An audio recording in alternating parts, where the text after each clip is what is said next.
আমরা সরাসরি চলে যাব বাঁকুড়ায়। সন্দীপ সরকার সেখান থেকে আমাদের সঙ্গে রয়েছেন। সন্দীপ, গত প্রায় এই 10-12 দিনে বারবার যে প্রশ্নটা সামনে আসছিল যে খুনের মোটিভ কি, কখনো মনে হচ্ছিল এটা কি ত্রিকোণ প্রেমের অ্যাঙ্গেল, ফাইনালি তাহলে মোটিভটা স্পষ্ট হলো। যেখানে আকাঙ্ক্ষা তার এই মর্মান্তিক পরিণতির দিকে এগিয়েছিলেন।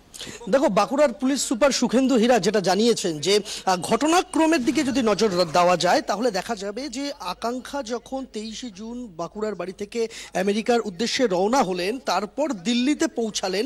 দিল্লিতে পৌঁছানোর পর তাকে উদয়ন বলে যে তার হাতে এখনো দুদিন সময় রয়েছে, সেই দুদিন সময় তারা ভোপালের বাড়িতে কাটিয়ে তারপর তারা আমেরিকায় যাবেন এবং তার হাতে চাকরির নিয়োগপত্রও রয়েছে, দুদিন পরে যাওয়া যেতে পারে।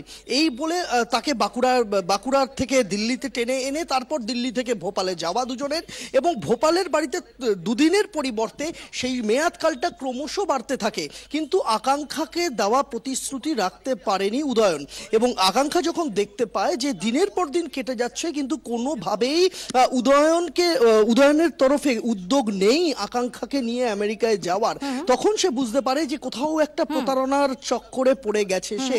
এই নিয়েই দুজনের মধ্যে বাদানুবাদ শুরু হয়, দুজনের মধ্যে ঝগড়া শুরু হয়। সেই ঝগড়া ক্রমশ একটা বাজে জায়গায় চলে যায়। এরই মাঝখানে 30শে জুলাইয়ের আশপাশে, 2016 30শে জুলাইয়ের আশপাশে আকাঙ্ক্ষা আচমকাই আবিষ্কার করে যে বাড়ির আলমারি পরিষ্কার করতে গিয়ে সে দেখতে পায় যে আলমারির মধ্যে উদয়নের মা ইন্দ্রাণী দাস এবং বাবা দেবেন্দ্র দাসের পাসপোর্ট রয়েছে।